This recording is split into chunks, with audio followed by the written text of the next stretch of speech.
Келген адамга баягы жолукканга көп адамдар келет да. Анан келгенде мен ошондоймун дагы мага окшогон адамдар көп, мына Садык шер дагы ошондой да. Кирген кишиге өзүбүз биринчи туруп, өзүбүз биринчи басып барып, анан өзүбүз биринчи салам беребиз, туурабы?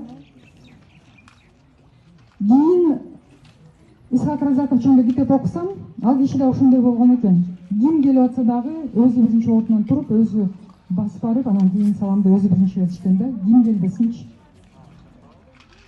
Кыргызда мындай сапатты эки сөз менен эле айткан: улук болсоң, кичик бол деп. Өнүккөн өлкөлөрдө мына рабочая этика, этические стандарты деп коет да, эми ал жерде бул кадыресе көрүнүш, кадыресе. Бизде да ошондой болуш керек эле, эбак эле болуш керек эле. Ошо мамлекеттик кызматтагы адам жөнөкөй, жупуну, кичипейил болуш керек. Болуш керек да, бул кадыресе болуш керек эле.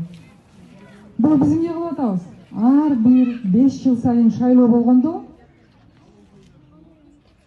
элден өйдөсүнгө ман чыркаган, байлыгына таянган байманаттарды шайлап алып атабыз да. Өзүбүз алардан жийиркенебиз, жаман көрөбүз, бирок ошолорду шайлайбыз. Бул парадокс. Билебиз, ыплас экенин, кир экенин, жийиркеничтүү экенин билебиз, бирок биз ошолорду шайлайбыз да. Алар кимди шайлайт? Алар кимди коет? Эгерде калыстыгы жок бийлик болсо, биз эгерде өзүбүз жогорку, мына могул өзүбүз колубуз менен барып шайлап коюп атабыз. Эгерде ошол жогорку бийлик, биз шайлаган бийлик калыс болбосо, арияздуу болбосо, ар намыстуу болбосо, алар бизге ар намыстуу прокурор, ар намыстуу сот, милиция, өкмөт көп коюп береби? Алар өзлөрүнө төрт келген адамдарды коюп берет, туурабы? Кудум өзлөрүнө жарашкан, өзлөрүнүн деңгээлине жарашкан адамдарды коюп берет. Анан каяктагы этический стандарт, каяктагы жөнөкөйлүк, каяктагы кичипейилдик, биз өзүбүз ошону кылып атпайбызбы?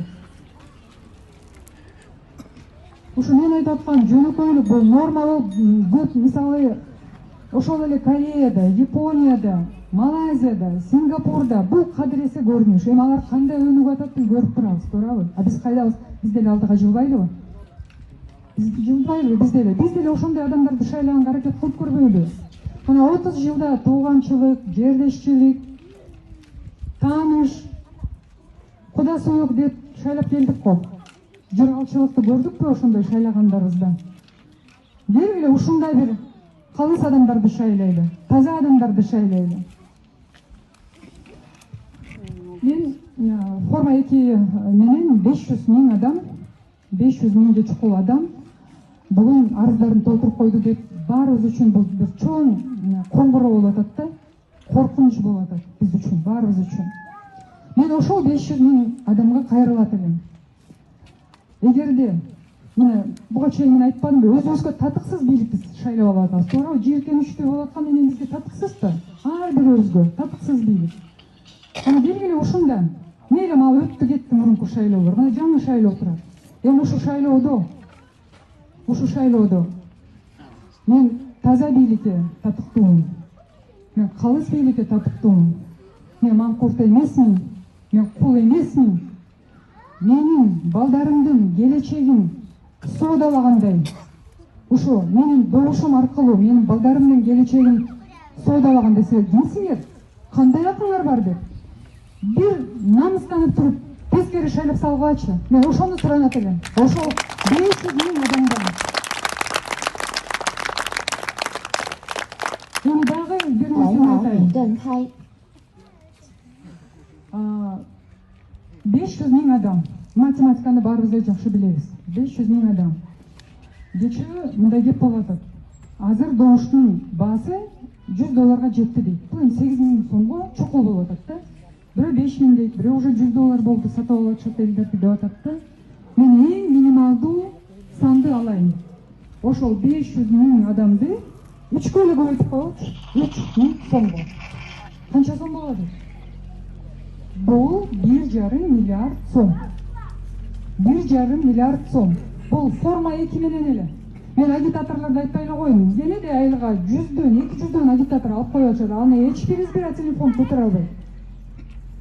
Ал ошол подкуптун эле бир пулу, мен аны айтпай эле коеюн. Мен жана форма 2 эле айтып атам азырынча. 1,5 миллиард сомду сарптап келатышат. Эми ошол 1,5 миллиард сомду сарптап ушу Кыргызстандын жыргалчылыгы үчүн иштейт элем деп келатат дейсиңерби ошолорду? Кандай дейсиздер? Жок, бул деген инвестиция деп коет. Бул кадимки эле коррупционная инвестиция.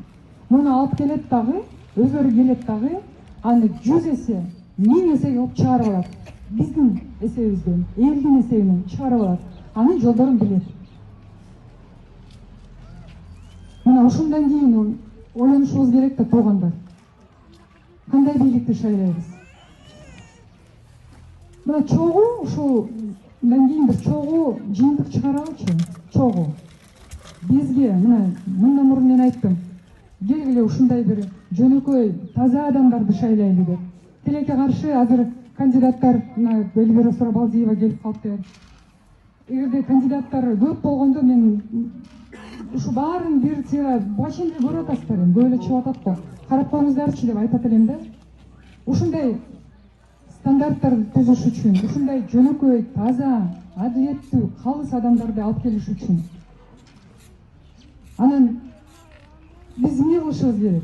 Биз эң биринчи ошол Кудайдын аманатын аткарышыбыз керек, туурабы? Добушубузду беришибиз керек. Анан ошондой таза адамдар, мен жанакы айтып аткан жөнөкөйлүктү, кичипейилдикти, жупунулукту, ошол таза адамдар алып келеби же олигарх менен бандиттер алып келеби? Кандай дейсиздер? Ким алып келет?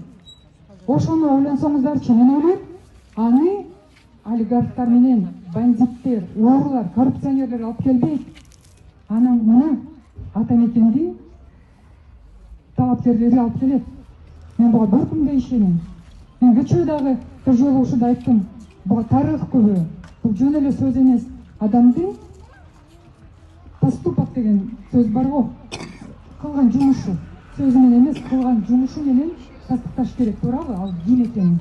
Ата мекен тастыктап келген буга чейин. Ата мекенди колдогонум үчүн, ата мекендин фракциясынын мүчөсү болуп келгеним үчүн мен сыймыктанам.